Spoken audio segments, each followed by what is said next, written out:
আসসালামু আলাইকুম রহমতুল্লাহি ওবরাকাতুহ। সম্মানিত দর্শক শ্রোতা, কোরআনুল কারিমটা হলো পরশ পাথর।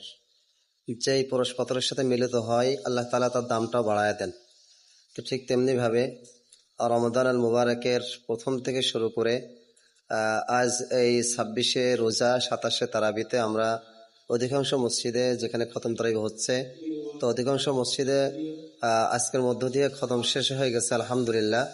তো যে সমস্ত ভাইয়েরা অনেক কষ্টসাধ্য করে এই মসজিদে খতম তারাবি পড়েছেন, সকলকে জানাই আন্তরিক মোবারকবাদ এবং এর প্রতিদান হিসেবে আল্লাহ তাআলার কাছে আমরা জান্নাত কামনা করি।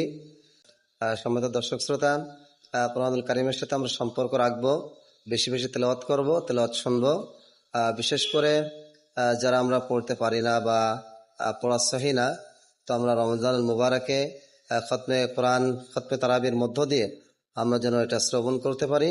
তো সম্মানিত দর্শক শ্রোতা, যারা কষ্ট করে সময় দিয়ে সবরের সাথে যারা কোরআন তেলাওয়াত শুনেছেন, অবশ্যই আল্লাহ তাআলার কাছে তাদের জন্য জান্নাত ছাড়া অন্য কোনো কিছু আমরা আশা করতে পারি না। অতএব আল্লাহ তাআলা যেন সকলকে জান্নাতের বাসিন্দা বানায় দেন।